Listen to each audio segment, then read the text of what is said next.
Hello. Oil has been bullish this week as tension in the Middle East escalates.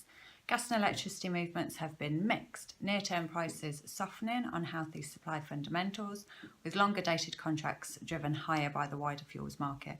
So let's have a look at the daily movements in some more detail. Prices fell on Monday afternoon following reports of continued losses on the global stock markets. As the potential grows for a trade war between the US and China, market participants divert their investments to less risky assets. Brent jumped to nearly $1.50 per barrel on Tuesday as a number of Saudi Arabia oil tankers showed significant damage after an attack in the Gulf of Oman. Prices continued to rise into Wednesday as tension in the Middle East continued, although the gains were capped by the bearish EIA report.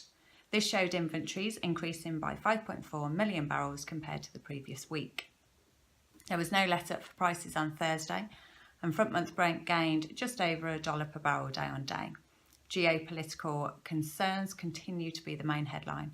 Last night, Brent closed at $73.1 per barrel, up $2.50 per barrel compared to last Friday. Warmer temperatures reduced demand significantly on Monday, leaving the system heavily oversupplied. As a result, prompt and near-term prices fell sharply. However, longer-dated contracts were largely muted, with most contracts closing the day flat. Tuesday's session was bullish and the majority of contracts made gains, taking direction from strong oil. Strong LNG supply and continued warmer weather weighed down on prompt prices throughout Wednesday, whereas higher oil, carbon and coal lifted the curve. Thursday's fundamentals were largely unchanged and prices moved in similar fashion to Wednesday. Last night, near-term contracts closed lower than last Friday, whilst contracts from October 19 onwards all posted gains. Power prices tracked the movement of gas on Monday despite carbon and coal prices easing throughout the day. However, by Tuesday, both coal and carbon rose, which pressured power prices higher. Nuclear generation was also forecast to increase, which means more expensive forms of generation are included in the overall supply mix. All contracts rose on Wednesday.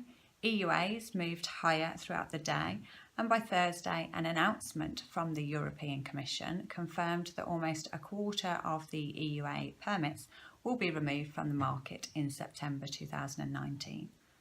Last night, near-term contracts closed down compared to last Friday, whilst all other contracts made gains. Winter 19 gained £1 per megawatt hour. You can download the full version of this report from our website. Thank you for watching, and we'll see you next week.